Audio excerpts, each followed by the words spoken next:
Hello, everyone, and welcome to episode 63 of the All in Football Fantasy Premier League Show podcast. I am your host, the self-proclaimed FPL guru, and joining me today, all on his lonesome, is Scott Williams. Scott, how are you doing today? And welcome back. Yeah, it's good to be allowed back on the podcast. Been banned a little bit recently because, life, I guess. But no, it's good. Good that you've been able to let me back on, and not doing too bad. Thanks, pal. How are you?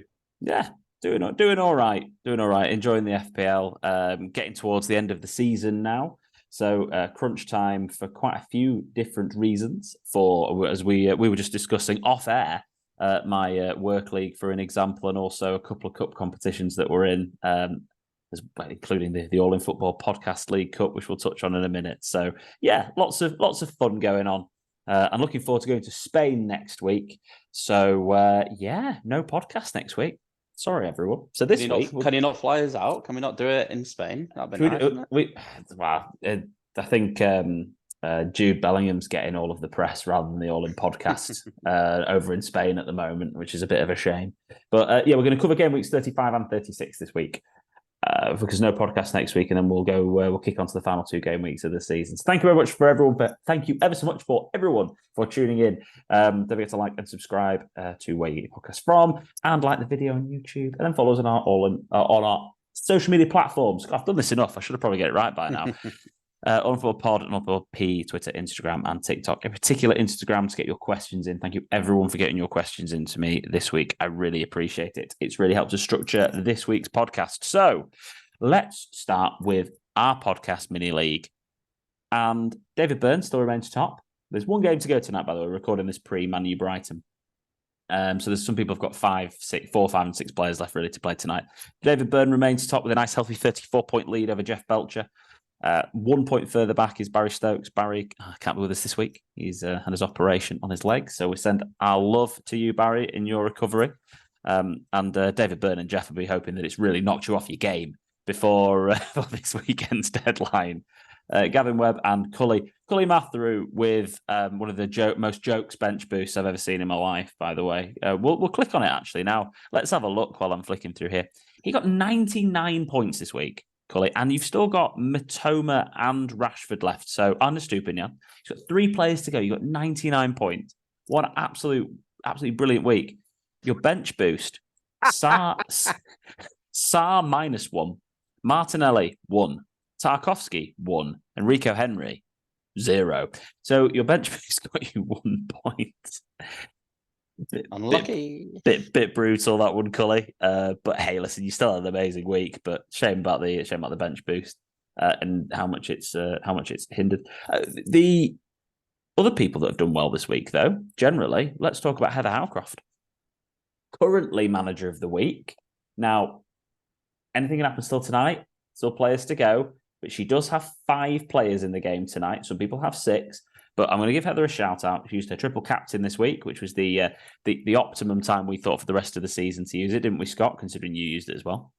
Yeah, and we did well. I think you do always roll the dice with triple captain. A, you want them to play both games, which is always a risk.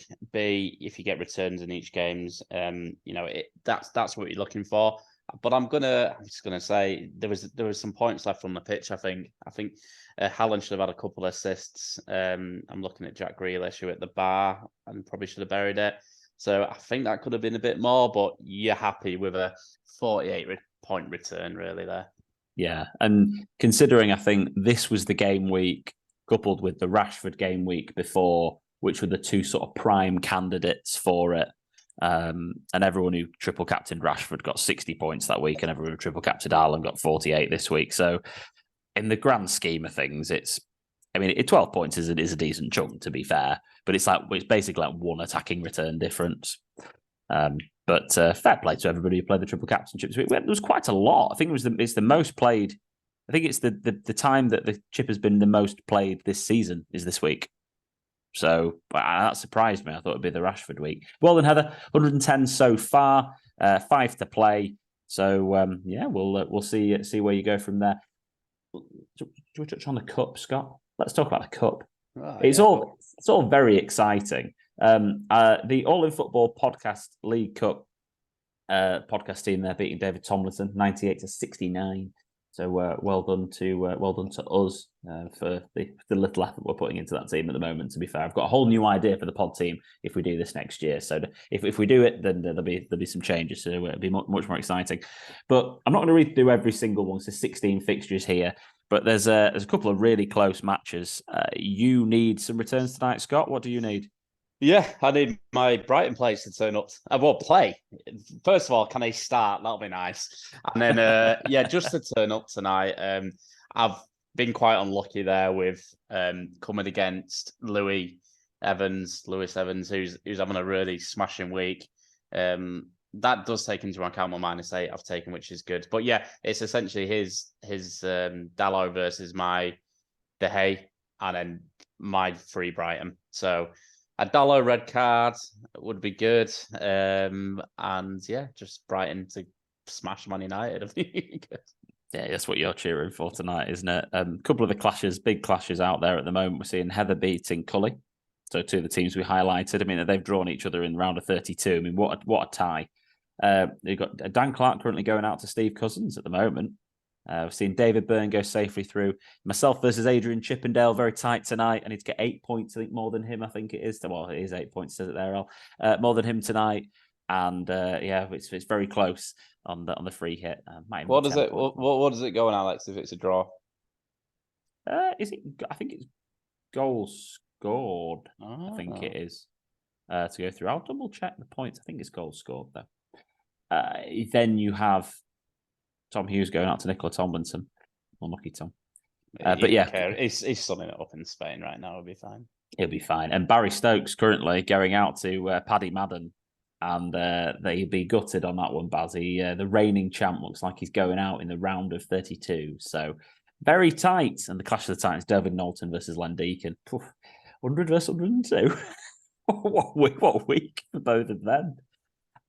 I have to reflect a little bit. I think bench boosters have been quite unlucky this week. This is why, though, just as a learning point, I did say this earlier in the season, which is why I used my bench boost earlier in the season and closer to when I used my wild card. You just feel like you have more control at that point in the season. And it always tends to work better using your chips that tiny bit earlier than when you get to this point. There just seems to be so much more unpredictability at this time, whether it be teams that are on the beach or they're rotating other players in and out. Players are looking for moves and transfers, but it's and also cup competitions, latter stages. It just gets a little bit off. So I think bench boosters have been very unlucky to get such a low score. Same with free hitters, because I mean the fact that De Bruyne was out, I know there was a chance he was going to be out anyway, but I do think that people were a little bit unlucky there with the amount of returns they might have got. But still, anyway, you weren't Grealish and Haaland. You did all right, and triple captain sort of paid off. First question I had in this week was actually about templates and teams, and is it all a bit boring? Because we're all going to pick the same players from the same teams for the rest of this season because they've got the most amount of fixtures. And I'm here to bust that myth. Because, yes, don't get me wrong, the majority of people will be transferring in players from Man United, Newcastle, Man City, and Brighton because they're the teams with the most fixtures left that are doing any good. Please ignore Chelsea for all the obvious reasons. Well done, Frank. You're doing a great job. Liverpool are the team with the best fixtures over single game weeks for the rest of the season. But you don't have to just invest in these teams. I think a lot of people actually will bank a transfer this week and potentially use 2 going into the next, because there are other teams that you can invest in that have good fixtures for game week 36, 37, and 38. So let's talk about those guys. Man United and Newcastle, Man City, Brighton at the top because they've got the most fixtures. Crystal Palace, Bournemouth at home, Fulham away, Forest at home. Good run of 3 fixtures there. Arsenal, they've got Brighton at home, but then they've got Forest away and then Wolves at home. So they're again a team you can invest in attack-wise. Again, even against Chelsea, they can't keep clean sheets. So just avoid defence at all costs. We said this a while ago. I think you should be looking at making sure you're avoiding that. And then West Ham, they've got Brentford away. It's a toughish game, but they're playing for anything. West Ham are playing for their survival. Leeds at home, and then Leicester away. So there are a few other teams here that you can invest in moving forward. Because, before I jump to you, Scott, on your thoughts on this, Brighton's fixtures, everyone's kind of got 3 Brighton assets, and it's definitely not wrong. It's actually right because they have the most fixtures. But Brighton assets, and because they're really cheap, so they're easy to hold for all those obvious reasons. But their fixtures aren't that great. So the double game week is Arsenal away and Newcastle away in game week 36. And then in game week 37, they've got Southampton at home and Man City at home. So they've only really got 1 good fixture out of 4 there. And then they've got Villa away, who are in really good form. They were lucky not to get anything against us, really, at Old Trafford in the 1-0 loss that they had to us. It was, good performance from United, but the way it is. But Villa away last day of the season. You could sacrifice some Brighton for spaces for other players. But Scott, what's your take on it? Do you think it's very template? Do you think it's very... What do you think? No, I don't think it's very template. I think we had this discussion a few weeks ago. We feel like it is, but there's enough players. You probably have your core. Look, every single person's got Haaland in the team. Let's be honest. Most people got Rashford in the team. Trippier's are probably sort of dwindling a little bit now because they can't keep clean sheets. And he's not really doing too much attacking wise. Other than that, I feel like there's a big mix of yes, the pool of players that we may have is fairly probably condensed. But from that pool of players, there's a lot of different ways you can go. There really is. So I disagree. I think in other years, you probably needed to have a Kane, Salah, Trent. I feel like in other years, there's been more that you've had to have. I feel like with defense has been a bit leakier this year. I think it's opened it up a little bit. Like you mentioned there, that they can't keep a clean sheet. City have been struggling. Made me laugh that Edison got dropped and then they kept not dropped but rested, but then kept a clean sheet. Always coming last night, wasn't it? It was always going to troll every Edison. I think, along with James Maddison, he's probably been the biggest troll this season. He's well up there. Don't tell me about James Maddison. Bloody hell. I took him out of my team weeks ago. Got Harvey Barnes in. Wanting Harvey Barnes not to play, so Welbeck comes off the bench. All his points this week. He does play. That's fine. Harvey Barnes won a penalty at least. Oh, Maddison's missed it. No, fantastic. So yeah, I like Maddison, but he is dead to me. Anyway, going back to the point. I think there's a big pull. And then looking back to Brighton assets, I think maybe you could drop 1, but I'd still want 2. Even if that Man City game on there for a bonus, you'd still want 2 against Southampton anyway. They're probably relegated at that point. Mm. And even Man City at home, like we've just mentioned, they don't keep that many clean sheets, and they are, a little bit leaking and can get a little bit complacent in games. And for the fact that Brighton have looked bloody amazing this season, they're not taking a foot off the pedal at all, and they're going for Europe. And so I would probably drop 1, but I've got 3 in now, and I'm not particularly worried about panicking and getting any out at the minute. But yeah, I would definitely have at least 2 in there. Oh, I agree, and they're cheap and they're easy to hold. I mean, Steele is the cheapest playing goalkeeper in the game, bar Everson. Call him a Steele, couldn't you? No, well, honestly, I don't know where you get these from, Scott. But you're right in terms of defences, though. We say City kept a clean sheet last night, but Newcastle haven't kept a clean sheet since game week 29 against Manchester United when they beat us 2-0 and they absolutely dominated us. And then the last time they kept a clean sheet before that was a 0-0 with Crystal Palace in game week 21. So again, and Arsenal, I've already mentioned they can't keep clean sheets. So in that double game week, there's still plenty of goals in there for Brighton. Against Newcastle and Arsenal. Which I don't really trust. If you've got double defence, maybe you move off one of those, but having a couple of the midfielders is fine. What surprised me here, you've for YouTube listeners, we've got the mini league template. For Spotify listeners, we've got the mini league template up, and this is our mini league, the All in Football podcast mini league. Is that right? Yeah, this is the podcast mini league. 88% of people still own Trippier. Yeah. Wow. I mean, I'm saying wow. I still have him, and you still have him. But well, we all end up holding him because they've got a double game week in 36, and it ends up being and also Newcastle playing really well. But actually, Trippier's returns have been basically non-existent. That's what I had up in front of me just now. He's actually not got an attacking return since game week 29 against Manchester United. Yeah. So, and before then, he had one against Wolves, and he hadn't got another one since he kept a clean sheet with bonus points against Palace in 21. So he's actually been a really bad hold by everybody. Yeah, he has. But it's been, even when everyone wildcarded, because Newcastle are playing so well and they're doing so well, and he actually is, in terms of chances created, he's right up there, like in terms of numbers.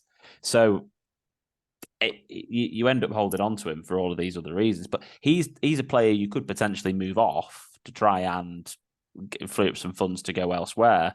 But there's not really a template in terms of goalkeeper. I mean, 1 in 3 teams has got Raya, 1 in 4 teams has got Steele, roughly. But other than Trippier, no defender is in more than 1 in 3 teams. So there's definitely options you can move off and move to. 48% on Salah, 55% on Martinelli. I mean, Martinelli's someone you could move off if you wanted to. 30% on Saka to release funds. Kane. There are certain differentials as well that are recommended down here. Steele obviously is up there, but John Stones is owned by 25% of people in the game as well, so he could just about sneak in. He could be up there. Yeah, there are options, and this is so. Callum sent me a question. Callum always sends us questions in, so I really appreciate it, Callum. And he talked about motivation.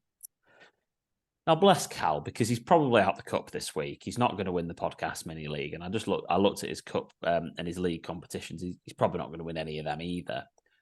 It depends what really motivates you to play FPL. Because I really just, I mean, I'm the saddest man going. I love the planning more than anything, rather than the actual game week and trying to get it all in and pick those players that are going to be that difference maker. But your motivation can be to go different to the rest of the league. It can be to try and do something different, try and make your way up. You set yourself a target of trying to get into that mini league battle that we've got from 9th to 14th in the podcast league, where it's like 16 points between us all. I don't know. Like, Scott, what's your motivation towards the end of the season, other than just enjoying playing the game? I agree with what Saka's saying on screen. Go for your goals no matter what. What an advert that is on the side. He's so happy, isn't he, Saka? Yeah. I get what Callum's saying. In recent years, I have been a little bit kind of, what is kind of the point? But I think the way to look at it, and we were discussing this beforehand, this podcast league is massively competitive. Most people, including Callum, in their work leagues and whatever, we're all like top 3. Like, it's ridiculous how good our league is. For me, I've said it to you beforehand, I want to finish top 10. I think that'll be good in this league. And I also want to beat you. Simple as that. That's what I'm looking at the moment. I'm not at that point where I'm wanting to go just completely radical or anything like that. If I was I don't know, someone in like the over 20th position, maybe, I'd be looking at going maybe just like sod it. I'm just going to try and get manager of the week, something like that, something a bit different. Or I'm going to get manager. I want to try and get manager of the month for May, since we've just started May. But no, I think just for me, I just get pleasure in seeing that I've got one of the top scores. I agree with that. Because I also get a bit of pleasure out of getting a top score. And mine's been all about just trying to, save my dignity, to be honest, for the rest of this season. I feel like I've just about managed to do that, but we'll see. It's for the judge of everyone else watching, isn't it? Yeah, I think just try and detach yourself away from it. I mean, it's a game at the end of the day. I know I moan as much as most people moan some weeks, and me, you, and Baz have a little group chat, and I think we take it in turns to have a little moan in there. But sometimes it can be frustrating because I watch most games and I kind of root for my fantasy players. But as soon as I taken a step back and just be like, it's just a bit of fun, it makes just everything a bit more enjoyable. Don't get me wrong, I'd be probably feeling the frustrations and the sweatiness if I was one of the top 3 people in our league. In Baz's position, for instance, I can definitely, because there's not many chances you get to win your league, and I came second one year and very nearly won it, but I don't even know how I did that because I don't know half as much about fantasy football as I do now. It's when you're near the top, it's exciting, but it is much more stressful because of what you've got to play for. You're like, oh no, really? Like if something small goes wrong, like a 2.4 point can really affect you. But in general, really, these things even themselves out over the season, really. It said like a true Premier League football fan about every decision ever. But one of the other things you can use to motivate yourself is the rank tier system. So I'm not a big fan of pushing overall rank as your thing that you must be spending lots of time looking at, because of this reason, really. Any sort of little thing can go one way to another to give you a red or a green arrow. So this is the podcast team's numbers. We're 162 points off the top 500k, but whatever. So if the top 500k have got 2,170 points, that's what 500,000 in the world has got. 2,170 points. 100,000 managers higher than 100,000 managers up to the 400k in the world. I'm not explaining this very well already.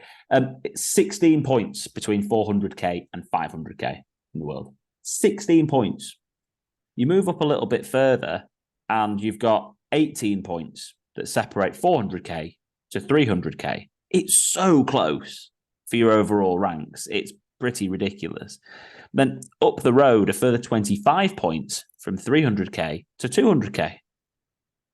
You make up 25 points in 4 game weeks, another 100,000 in your rank, and then only another 31 points from 200k to 100k. So then you're up to a 5-figure rank. If you get a 5-figure rank this season with how it's all gone, it's pretty damn good, really. You've done really well. You've got the luck, you've played well, and you've done well in the game. So what's your overall rank at the moment, Scott? I'm about 300k, I think. I think you'll be something similar, I'd have thought, because we're quite close, aren't we? I am overall 267,900. Okay, 267. The thing that's how crazy that is. How many points am I behind you? Because I'm like 330k. So it's you so close. 7. I'm 7 points behind you. I'm 7 points behind you. I'm like 60,000 overall places behind you. Makes sense for that, statistic, to be fair. So there are the rank tiers are really close. They're only the people who are sort of in the top 100k generally that have basically absolutely smashed it and pretty far ahead. For example, the Jeff, Baz, and Daves in our league. But the rest of it's all pretty close. So again, it's another way of motivating yourself. You can try and get your overall rank higher. You can try and obviously win a cup if you're still in it. You can try finish as high as you can do in your mini league. Might even have your own overall rank that you've had as your achievement in the past. So for me, when I was doing really, really badly, the worst ever overall rank I had was 10 years ago when I took it seriously. I didn't know what I was doing, but 10 years ago, I got 370 something K. That was the worst rank I've had. I know it is, isn't it? I just really wanted to beat that. And then my next level up was 260k. So now I'm at that point where actually I want to come top 10 in our league. I want to be top 250,000 in the world. And I want to win the cup. So we've all got stuff to focus on. But yeah, the template in the game itself, there are enough differences. It's just really hard when everyone captains Haaland and he delivers constantly because he's an absolute beast. Just to touch on that, Scott, Haaland-wise, what an achievement from a footballing perspective. Yeah, you've got the people that are trying to downplay it and say, "Oh, it's just this City team, just this City team." But most teams come up against Man City and they just try and just block Haaland influencing the game. And I think the most impressive thing for me is he just doesn't stop trying to make runs. I think Neville or whoever was on commentary last night said it, like, if they passed to him half the time when he made these runs, it'd be loving life. And you just know there's no other footballer in world football, maybe Mbappe, that I can think of where through 1-on-1 you put your life on the fact that he'd score it. Like last night, what composure in a game which was needed that goal as well. It was a nervy game that last night, and to just dink the keeper after that was just a fantastic goal. First season in the Premier League, 22 years old. I think it's frightening, and people trying to downplay it and say, it's this Man City team, and other players have done it and here and everywhere, but he's done it in less games than them all, and I think he just needs to be applauded. And it's one of those where it's like he ain't going to be here forever. I think he's going to be one of these players that goes and dominates Spain in a few years and goes around. So let's just enjoy him because he is a freak and it's brilliant to watch. Yeah, he probably goes on like Pep goes, because at some point that'll happen, and City will have this weird rebuild, and I can't wait for it to happen. Really, from a Man United fan perspective, but from a football fan perspective, I hope Pep stays in the league for as long as possible. Really, and Haaland as well, and it's just great. He's so good to watch.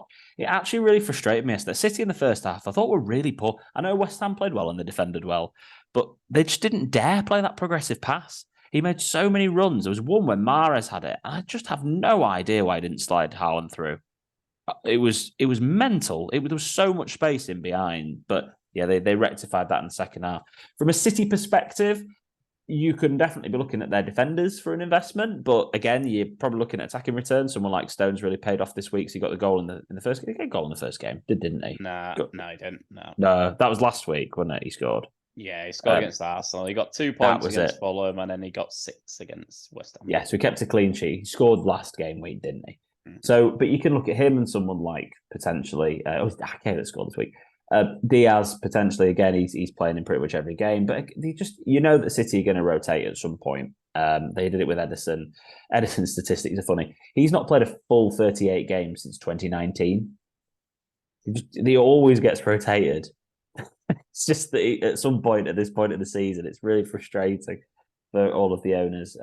But yeah, Grealish continues to deliver, continues to be a better option than Mahrez in the league at the moment, even though Mahrez seems to be playing more often than not. And it's just Haaland, isn't it, really? I can't really think of any other City assets I'm even really bothered about at this very moment in time for an investment point of view. Just touch on chips briefly, because we've talked about chips already, but just to wrap that up, everyone in the top 10, Heather hasn't played hers yet. Everyone in the top 10 has used all of their chips now this season. Heather's still got her free hit left. I've used all of mine, and then but we've got Paddy Madden there. He's still got his triple captain left to use, and he's still in the cup. Dark horse for the cup competition right there, isn't it? And then Adrian Chippendale's used all of his chips. I think Steve's used all of his. Yeah. So let's not bother going as far down as mine. There's no point in.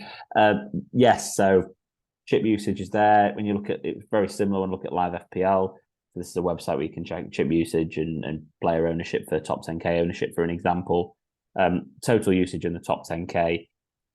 Basically, everyone that hasn't used these chips is a dead team. There's probably about 100 dead teams in the top 10K. How ridiculous is that? But the other 9,900 are all active and have pretty much used all of their chips. So that's the status of the game at this very moment in time. Brighton, we've touched on. Manchester United.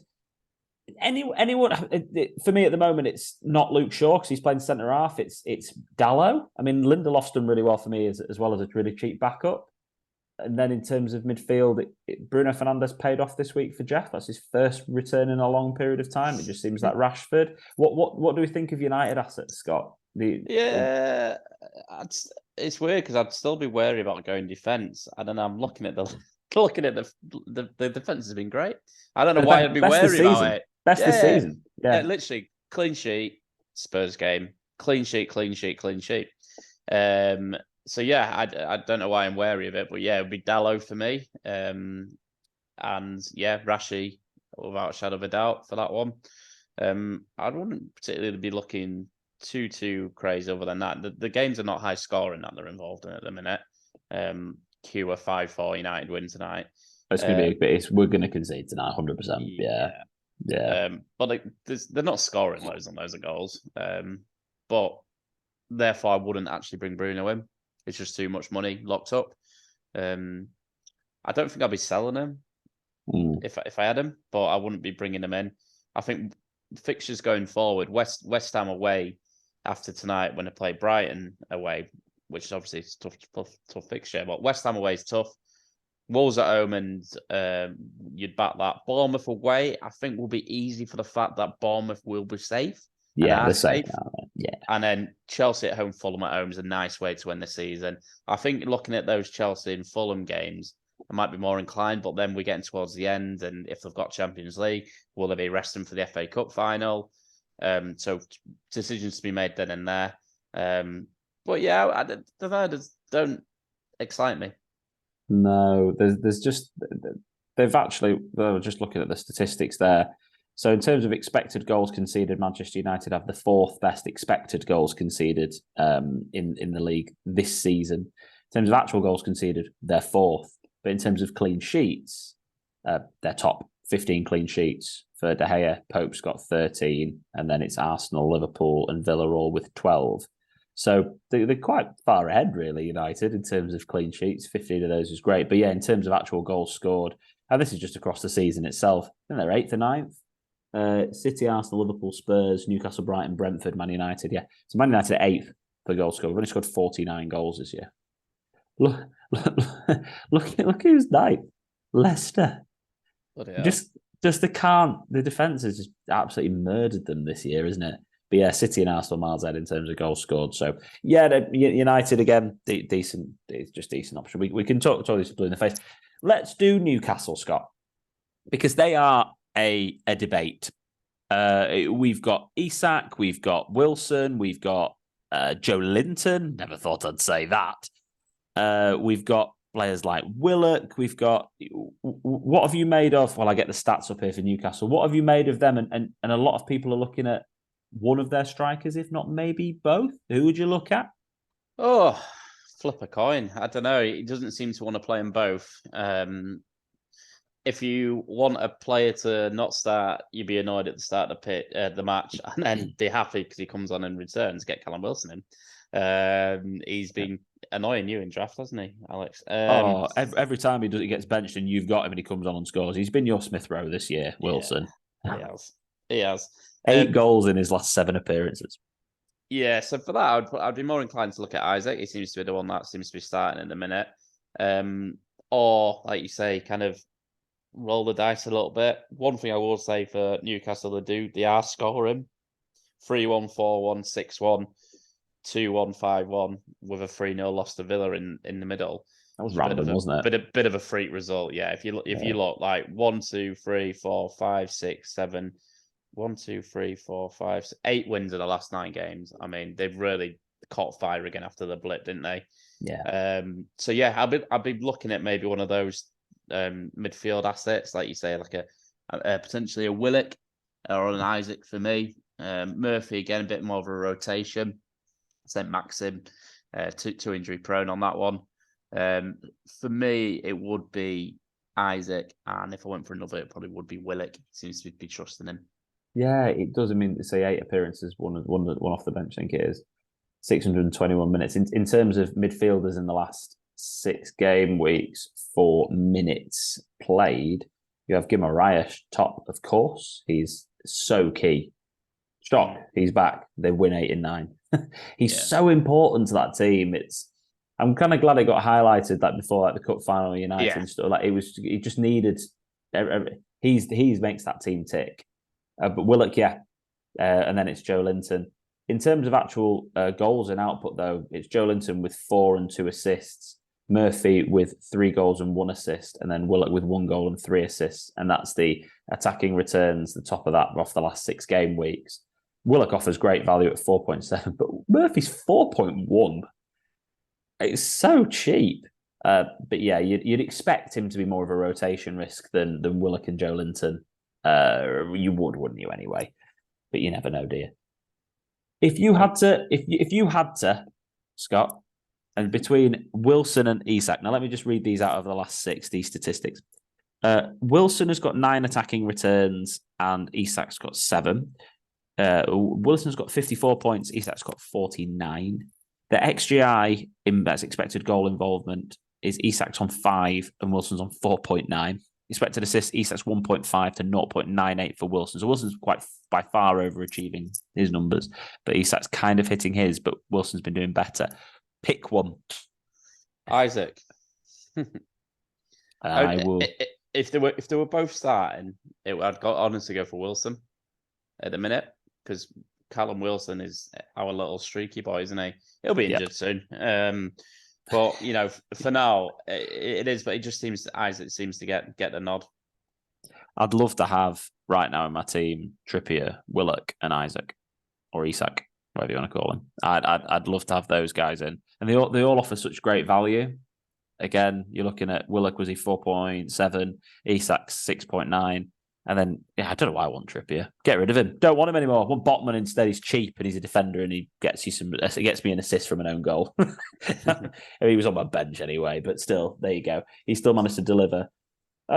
Quickly touch on a couple of other teams before we do fixtures, captains, and then talk about some more football-related topics. Because, I think there's a lot of stuff I really wanted to get into this week on that side of things. Crystal Palace. So we all kind of sold Eze and Elise because we wanted to get Rashford back in and we were all scared. And then all of a sudden, they just decided to start returning again. Last 6 game weeks, you've got Eze with 43 points at the top of that, Aye with 33, and then Elise with 31. 4 assists for Elise and no goals, 4 goals and 1 assist for Eze. They're all offering really good value. Ayew seems to have kept his place even with Zaha's return. Zaha, of course, is another player we have to think about. What are your thoughts on a Palace player in terms of a differential? Somebody that you might want to get in? Yeah. I mean, they annoyed everyone, didn't they, when we all brought them in, for our free hit and it did nothing. But again, looking good on the Roy. Safe now in the league. It's just whether to take the foot off the gas a little bit. I mean, that game against West Ham was probably one of the best lunchtimes kickoffs I've ever seen. It was fantastic, 4-3 win. Did not expect that. That had like a 1-0, 0-0 written all over it. So yes, but be wary of the foot coming off the gas a little bit. I wouldn't go Zaha just because he's trolled me too many times in the past. Yeah. And I think genuinely, Eze and Elise look better. And again, I would probably just flip a coin on that one. I wouldn't know which way to go. Well, I think they're points per 90 over the whole season. So we're just going to take this in. Eze's 5.2 compared to Elise's 4.3 per 90. They're the top 2 performers for Crystal Palace. In terms of actual output of assists, Elise is top with 0.34, then Eze is next with 0.16.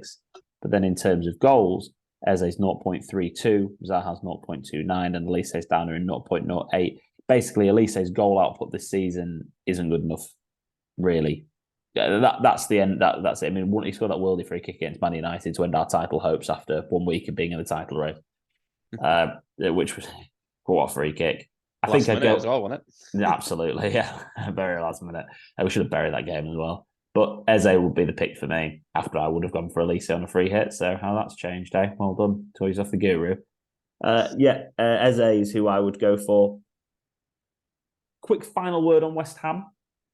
I'll ask you the football-related question. Are they in trouble, do you think? Are they still part of this relegation battle? They're absolutely still part of the relegation battle. 100%. What are they? They are sitting on 34 points, which is 4 points above the relegation zone. Yep. What I will say about West Ham, and they have lost the last 3 games. They looked resilient last night with their key players out. They looked like they had a fight. They were they lost a 7-goal thriller against Palace, and they lost to a Liverpool team that are looking a bit better. So I think they will have what it takes.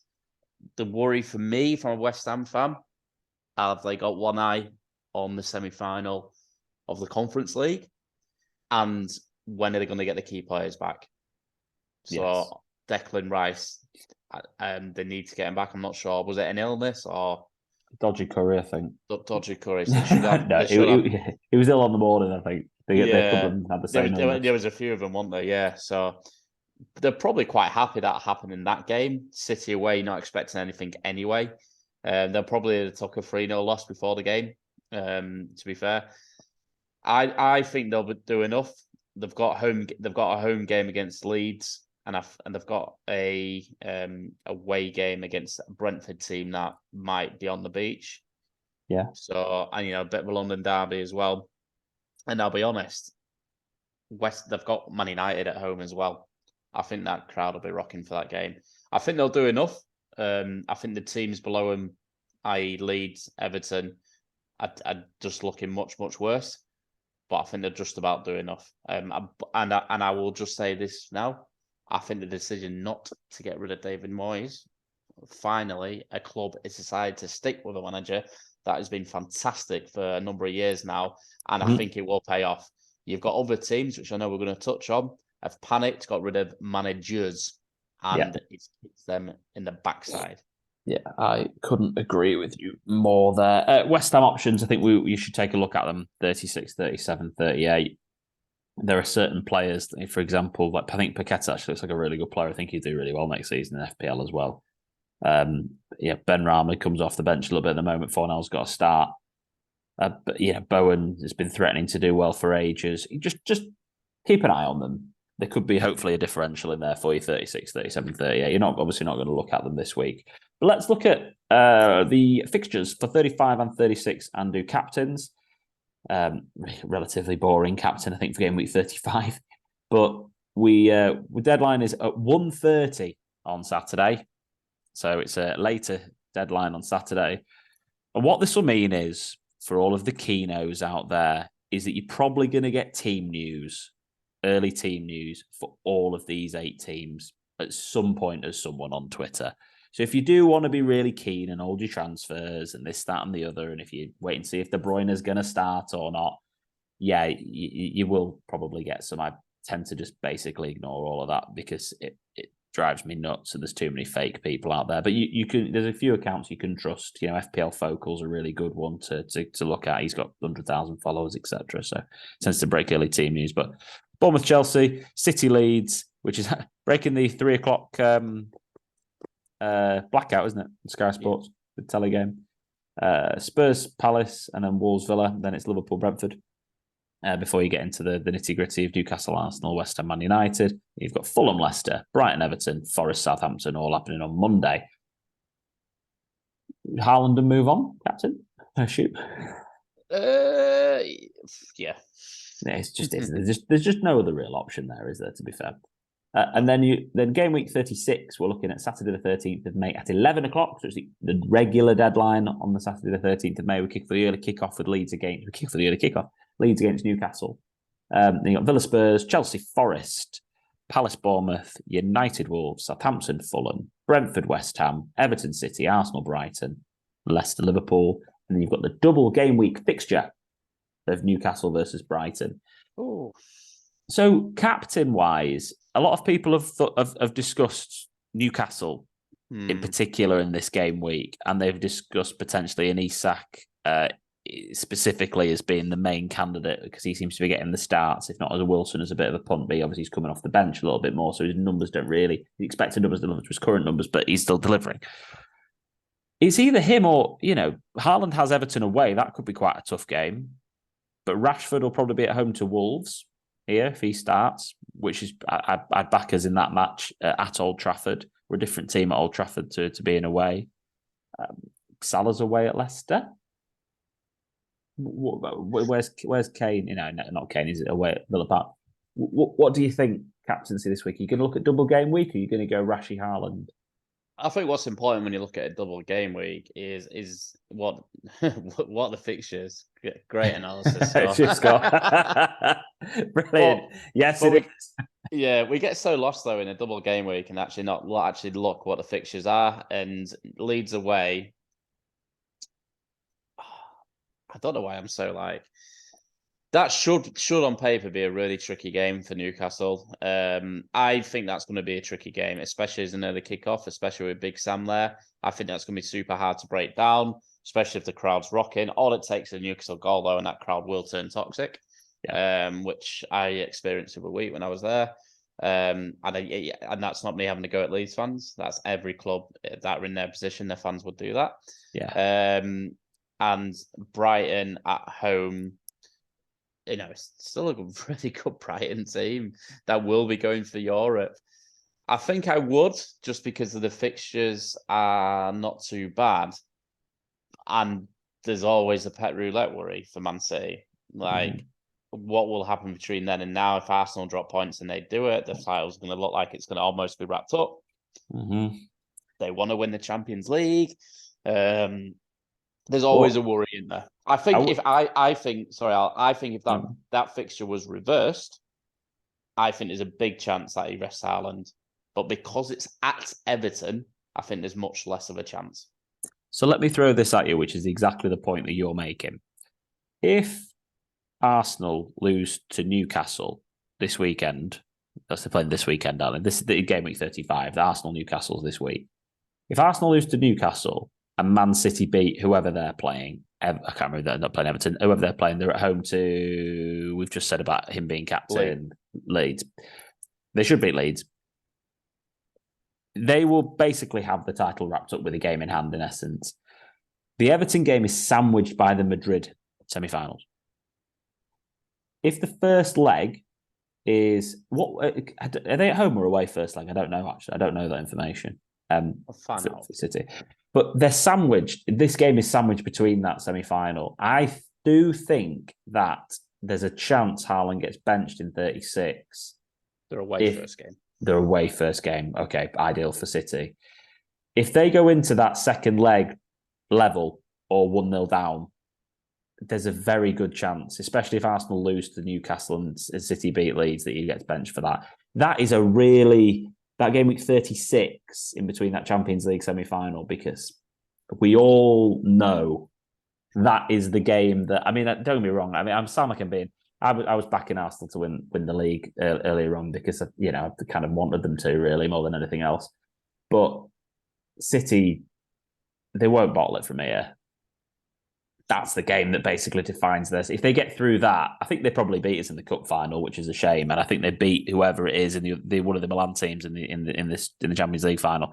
I believe that's going to be the defining moment for the treble for them, personally. Yeah, I think the thing to consider with Man City as well, and he's shown it, not really last night because the game wasn't won. If that Everton game's 3-0 at half time, Haaland's getting taken off. He ain't getting you any more points. Pep's already shown he will be resting his big players, or bringing them off when games are won. So he's not leaving them on. He only left them on last night because the game wasn't fully locked up till quite late on. So that's really one thing to consider, and that's why I would be going for a Newcastle asset. Yeah. Yes, and he's done really well in the middle of the season, playing players like Lewis and whatever else, and this, that, and the other, which has kept people fresher. And Diaz has come into this last, for example, he's come into this last run of the stretch of the season feeling fresh, etc. It's all good. I think it's looking pretty rosy for City. Differentials for 35 and 36. Well, you have a look at those, and I'll read Baz's and I'll read mine, and then you can come up with yours while I'm doing that, Scott, because I know you haven't looked. Less than 5% owned players that we think are going to be the differentials. So Barry, from his hospital bed, has sent me in Morgan Gibbs-White for game week 35. Is that what you were going to I've looked at that straight away. Loves it, doesn't he? Morgan Gibbs-White for game week 35. They play Southampton at home. Southampton. And then going into game week 36, he's gone for Joe Linton at Ellen Road for Newcastle, which I like. My differentials. Can I give mine for 35 first? You can. Danny Welbeck. Oh, thank God. I thought you're going to have to pick someone else. My backup was in CISO, actually, to who I went for, but I'm going for Dominic Solanke. At home to Chelsea. Yeah, like that. Chelsea, who are terrible at the moment. Which is, everyone thought United were a disgrace last year, which we were, but we still came sixth. Chelsea are terrible, aren't they? And my differential for game week 36 is Manchester United player, Scott. I'm going to go for Jadon Sancho. Nice. He's looked very good recently. I think Ten Hag is handling him excellently, and I think he needs a great big pat on the back, does our Eric. Scott, 36? Fabian Schär. Fabian Schär. Oh, at Leeds. Go. I like it. Oh, what? No, you got double game week, haven't they? Of course, they've got a double game week. Yeah, there you go. Your answer's locked in there, it's fine. Yeah, I think Sancho will outscore all of them. I have no idea. So, yes, like that. Great. We're going to draw a line under the FPL chat now. So if everyone's done with the FPL, then that's fine. But I wanted to discuss a couple of the talking points from football the last sort of 10, 15 minutes of the podcast. Because there were a few big things that have happened this week. We've discussed the relegation battle a little bit, but what do you think about Leeds rolling the Allardyce? I think Yes, it's an interesting one, isn't it? I don't think I personally said they shouldn't got rid of Jesse March, or they should have got rid of him before the World Cup. I think that's a general consensus that that was the time to act, like Everton, for instance, And they acted. beat Liverpool, didn't they? That screwed him, didn't it? They beat Yes, Liverpool. They couldn't sack him after that game. no, they beat him at Liverpool, and like you said, it was a freak game. So, yeah, they should have made the decision then, got a manager in, and you've got the transfer window as well.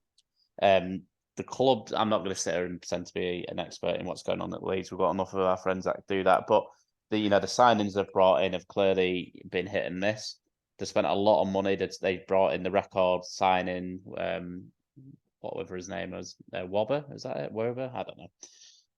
Max Wober, yeah. Yeah, and he's clearly not delivering. He's not delivered. He's barely played.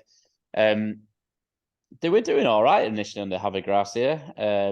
But I must say, I went to Ellen Road, and that presence of a player in midfield, because they didn't have Tyler Adams, was massive. And I'll be honest, for me, even like an Adam Forshaw in there, Madison just owned that game. He was so good, and the little intricacies when you see him live is you really do see them dictate the play. What do I think of rolling a dice? Well, you've done it once, you didn't work out. Why not do it again? What they're going to get is someone that's tried and tested. It's not someone like a Garcia that's not he's been over here, but he's not particularly had years and years of experience. They know what you're getting with Big Sam. You know what football you're going to get for the last 4 games. It's going to be a solid team. It's going to be a team with passion. That's going to leave everything on the pitch. You'd hope.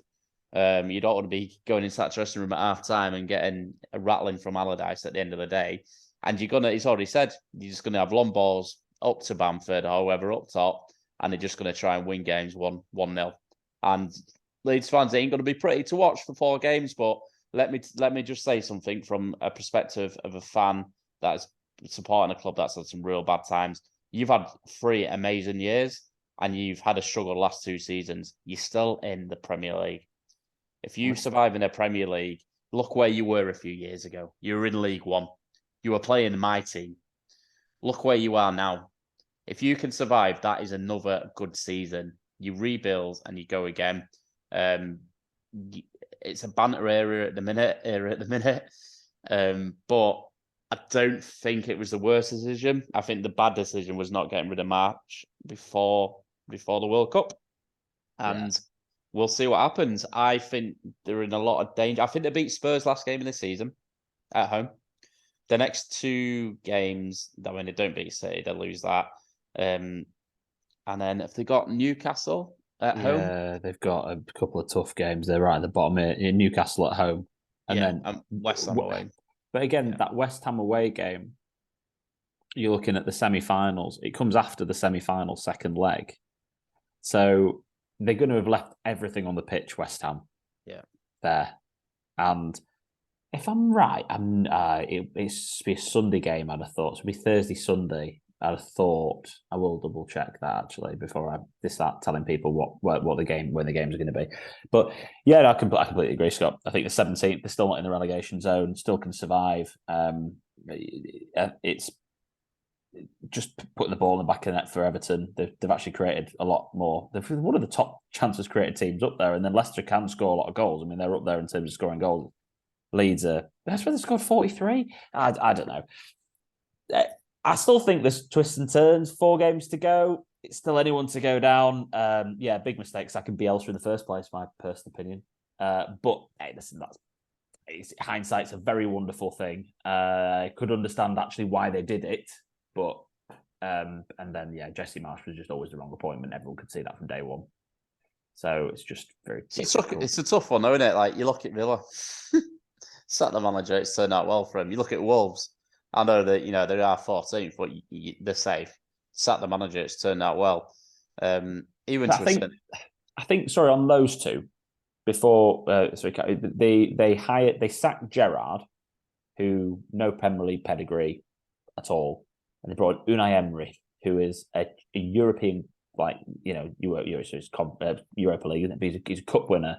Yeah. He's a quality manager at that level. He's already got experience in the Premier League so well, but did well. And then Lopetegui, you say what you like about him. he's an experienced manager who's managed at a very high level, and they brought him in. And this is the thing that, they've gone from, then Leeds went from Jesse March to Javi Gracia, who was like their 4th or 5th choice. The quality, Javi Gracia compared to Lopetegui and Emery, it's not even the same stratosphere. Sorry, who else are we going to say, Scott? No. I agree with you. I was just gonna touch on like it's just a tough one for owners because it can go either way. They needed somewhere, and the more I'm thinking about it, that Leeds team looked pathetic when I watched them. So they need someone to go in there and rattle them. And do you know what? It's going to be interesting to see how he gets on against Pep, because he is as good as Pep Guardiola, Sam Allardyce. Managed more games in the Prem. It's a proper free hit for him, though, isn't it? Drunk more pints of wine. He certainly has. Went to dinner with him, and he did drink a lot of wine. We'll go to the Liverpool Spurs game, because that had all the talking points in it, didn't it? It was one hell of a game. Let's discuss the red cards that weren't red cards first, because there's been a real debate about consistency and whether Skip should have even been on the pitch for when Jota kicked him in the head, and whether Jota should have been on the pitch for when he scored the winning goal. What was your take on the Skip tackle Diaz, first of all? That was the first incident. Yeah, I thought it was a red. I really did. I thought he was lucky to be on the pitch. Absolute, breaker, that. Absolute ankle breaker. Surprised it wasn't given as a red. Surprised there wasn't more noise around it. Seemed like everyone just kind of shrugged it off.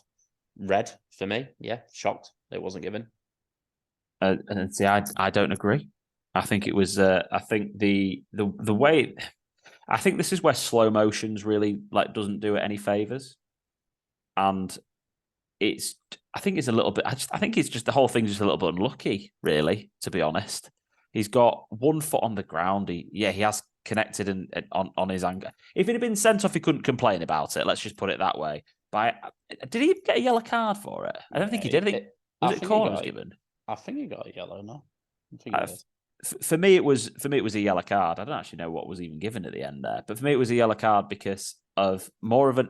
And I don't like this conversation really because it's more of an outcome thing than anything else. Because he caught him, it's a yellow card. Whereas actually, the tackle itself, I didn't think was that bad. But yeah, I think it was just a bit more unlucky than anything else.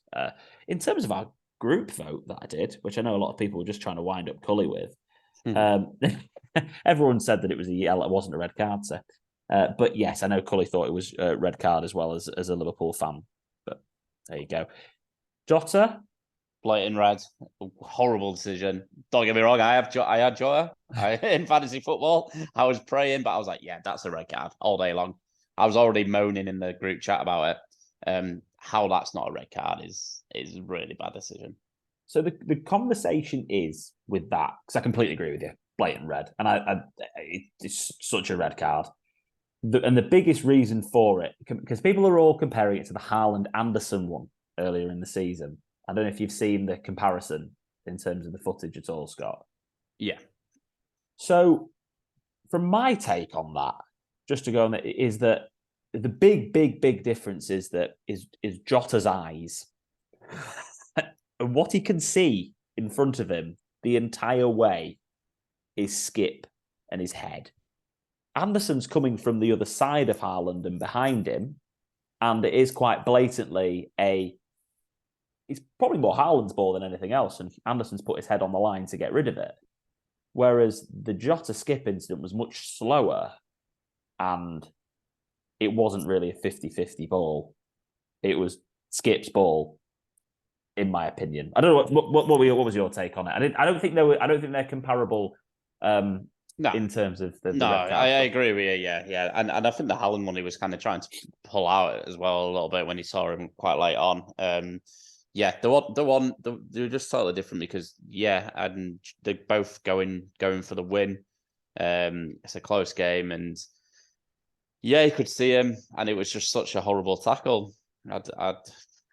I don't understand what's happened there. I mean, it reminded me a little bit of the Mane one a few years ago, was it? Edison. Yeah, it kind of reminded me of that a little bit. And he's never getting the ball. Yeah, just never getting it. And I like Oliver Skip. I must say, I like him. I think he's one of those Spurs players that, along with Kane, can sort of have a bit of pride. He does battle and he does work hard. He might not have the quality, but he is trying. And I think fair play for him just shoving his head in there. I think a lot of them Spurs players wouldn't. That are bottled out of it. But yeah, definite red. The game definitely sums up both teams, doesn't it, at the moment and where they're at. I'm always going to get stick for this as a United fan, but the Klopp pulling his hamstring was just so funny because when he went in the fourth official's face, it was the guy who doesn't even have a problem with, apparently, and celebrated in his face when Jota won 4-3 and then has the audacity to say how decisions always go against him. When Jota should have been sent off. Was it just passion? Or was that a bit of a disgrace? No, it was just Klopp being a dickhead, wasn't it? Like, it was, yeah, no, Karma has never been more just when his hammy went after doing that. I think it's horrendous how officials get spoken to anyway by players and by managers and staff. I think we discussed this previously. Yeah. They need to take a leaf out of rugby in relation to that. Like you say, when fourth officials get it in the ear as well, it's like I'm just stood here. They don't really impact the game too much. I think it's horrible, and I think any manager moaning is just boring. And I'm glad he did his hammy, and how he's been punished, which is the right thing. He's lucky to get away with just a yellow for that, for me. Yeah. I think that's a red. How aggressively he went up to him as well. Absolutely really a red. Bad. Oh, he's got right in his face and shouted at him. That's a red card. Yeah. Imagine if a player did that. It's a red card. Yeah. And it should be. It should be a red card all day long. Just yeah, I think I don't blame a lot of football managers for being quite moany because I feel like the quality of refereeing at times isn't great, and I feel like they need to moan to get decisions sometimes. And also they try to do the siege mentality thing, which tends to also work quite a lot. But when it's this like right in their face like that, a 4-3, yeah.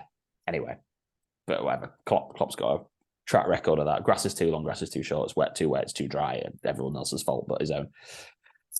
That was my Man United head, sorry. And do you know what, though? I actually really liked him a few years ago as well. They both need midfielders, don't they, in the summer, both teams? Can we finish off by talking about Chelsea? And then we'll wrap up because I think we've just gone over an hour here, and if anyone wants to listen to Scott rip Frank Lampard, then feel free to listen to this last 5 minutes. Off you go, Scott. Or Chelsea as a club as well. Fair play. Yeah, I mean, yeah, Chelsea as a club it's just been an absolute mess, hasn't it? An American owner's come in and apparently just thrown money at clubs in America, whether it be NFL or whatever, and franchises works. We've seen it a million times. It does not work in this country. You just can't just throw hundreds of millions and put everyone together and expect them to gel. You need to slowly integrate them. That's what the best teams do. Yes, Man City have spent a lot of money on players, and even when they first got taken over, they brought a fair few players in, but they didn't go to the extent that Chelsea have gone. A club that already were known for having loads of players out on loan. The best I've seen Chelsea over them when they were under Tuchel was when they were under Frank Lampard at the start of that season, when they had the transfer embargo, and they were relying on your Tammy Abrahams and your what's his name, centre back, Tomori, your Abrahams, your Mason Mounts, you play players like this that were that Frank Lampard had played under, and I thought they genuinely looked quite well under that, doing quite good. Some of the signings have been horrendous. Yes, the Mudryks is going to probably turn out quite well, but when you're coming into a team that's underperforming and you've got no confidence, he's not going to be shining in that team at the end of the day. He shines in a team like Shakhtar, who are a big fish in a small pond. Frank Lampard won. For me, they should never got rid of Potter. What were you? Why? Why are you getting rid of Potter? What's the point? Like, you're not. It was to solely try and get a reaction in the Champions League. So you're getting rid of Potter for 1 game or 2 games. It's ridiculous. Yes, they're in 12th now, and they can mathematically go down. They're not going to go down. They were never going to go down. They were probably never going to push on for Europe. Keep Potter in. Keep him with those players. Give him a summer. Assess in Christmas time. If he's struggling, then you've got time. Have a look around. Speak to different managers. You've just panicked and tried to get Frank Lampard in for 1 game. I backed Frank Lampard originally at Derby. I thought he did an all right job, which I still think he did an all right job. Yes, they had lots of help from getting loans from Chelsea, but it's still a bloody hard league to try and get out of. And they were, he did very, very well in nearly getting that Derby team promoted. A Derby team that have gone on to play League One football. He didn't do too bad at his start at Chelsea, I didn't think. I never was impressed with him at Everton, and it's been abysmal at the moment. But as much as I'm not a big Frank Lampard fan, I love him as a player. I don't particularly like him too much as a manager. I don't hate the guy, though, like lots of our friendship group do. I think he's been dealt a very hard blow. I think he was trying to come in and kind of get his reputation back a little bit, and those players have just massively let him down. They need to just go back to the core sort of players, and just get rid of a lot of the faff around the club. They've got a massive summer ahead, and what they can't do is just try and paper over the cracks by just throwing more money after it. They need to get rid of a lot, and they need to maybe try and bring in 1 or 2 in the right positions, not going overboard, and just really look at the structure of the club. It looks like Pochettino is going to be the man coming in. I love Pochettino. I think he's a great manager. But at the end of the day, Bowley needs to give him time. Potter was so unlucky. I honestly would have backed Potter to have started turning this around. Oh, I agree entirely. And do you know what the craziest thing about it is? If this is what the strategy Bowley wanted to go about in terms of recruitment, do you know one of the best managers in the world to handle those sorts of players would be? Thomas Tuchel. Yeah. Sacked him. Oh, yeah. I mean, that was a ridiculous decision. What was that about? I go back to the start. I'm like, oh my God. And he sacked. I listened to it was a Gary Neville podcast today, and I didn't realize that he'd sacked like the groundsman and one of the sports scientists, and he sacked like all of the back rooms. He's basically sacked everyone to blamed everybody else for everything that's going wrong. Bowley. But it's ridiculous. You look at other clubs like Liverpool have not had a good season this season, but they've kept faith in Jurgen Klopp because they know he's a good manager and can deliver. Pep, let's not forget when Pep first came in, Man City, we were not, they finished what, third, fourth? Third or fourth, yeah. Yeah, like it really struggled till he got his eye in, but obviously you're going to keep faith in them. Tuchel is a top tier manager, and he should have been given time. Oh, 100%. But yeah, we'll see what Chelsea do in the summer, won't we? And see who they bring in as their manager. I guess, probably be Pochettino, but he didn't handle all the stars too well at PSG, so let's see what happens there, shall we? But final word, Bellingham to Madrid, good or bad? Quick answer. Good for Bellingham. Good for both. I think it's good for both as well. Keep them away from the British media. They're massive sharks. And let's see how this 19-year-old lad does under Modric and Kroos and Valverde over there or whatever. And Carlo Ancelotti, of course, leading the way. And it looks like Messi's leaving PSG. So either back to Barcelona or Qatar, or it's going to be into Miami, I think, by the sounds of it. You remember when he nearly came to City? Oh, God, it was so close, wasn't he? Oh, it was so close. Then the next year goes PSG. That's another joke club, isn't it, PSG? Oh, they're such a joke club. They want to change everything about themselves now. They're fans outside of Neymar's house, like telling him to leave the club and stuff like this. It's just like, you just what's going on? Anyway, we've run over an hour, Scott. Sorry about that.